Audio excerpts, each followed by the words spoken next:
Howdy, everybody. Blitzcrank here with my very first theory episode. I know this isn't really something we do on the channel, but I kind of wanted to give it a try. I'm sure everyone's noticed we've been branching out a little bit lately, and, well, I wanted to see what I could do. So, I'm going to start throwing my ring into the hat about exactly what I think of Steven Universe. First things first, love the show. Love it just as much as I love MLP, but, I'm gonna stick with being a pony and not a gem, of course. But there's a couple of topics that I have, I think 4 off the top of my head, that I'm just gonna start doing in little quick videos, starting with this one. So, I watched a couple of the episodes a while back. Okay, let me rephrase that. I've watched all of the episodes, of course. But something caught my attention. Pearl used to use actual swords. Now, some might argue, oh no, these are her summon weapons. No, I don't think so. As far as I know, summoned weapons don't change. So, aside from that fact, she also has a sword collection. Why did she use her summon spear when she could use a physical weapon? That was my first thought.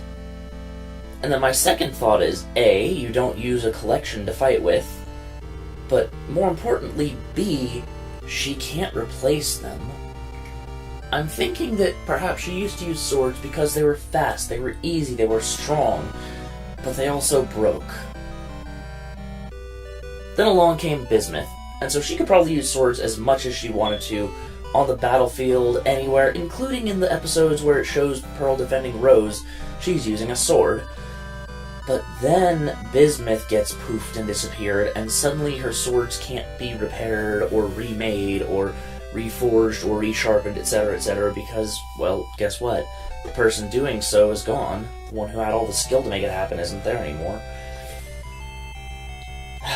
So, in short story, she switched over to her summon weapon, her spear, because A, she can summon several of them, B, if they get broken, she can just summon a new one with no consequence, and C, well, she can have them anywhere without any extra carry weight or hindering movement or bulky, etc., So, I guess what I'm trying to say is, why did Pearl stop using swords? Because they stopped being a replenishable source of combat. Anyway, we have seen all sorts of different gems summon all sorts of different weapons, but it very much seems like they are individualized weapons, meaning your weapon is your weapon, you can't change it. You can't have a Ruby that summons a knife out of his eyeball, suddenly able to summon a bow or a hammer arm, or etc., It's just, well, you get your weapon and that's that. You're just supposed to be good with it or get good with it, I think. Anyway, that has been my theory on why Pearl has stopped using swords. Even though she was obviously very good with them, even though they were devastating, they are no longer a replenishable weapon. Unfortunately, now that Bismuth has gone, which, heaven knows, I hope she comes back at some point. Everyone deserves a redemption arc. Okay, maybe not everyone. Anyway, point being that, well, I'll be doing a couple more of these theories, and if you guys are enjoying them, great. If not, well, sorry for wasting your time, I guess. This is Blitzcrank, and until next time, later all!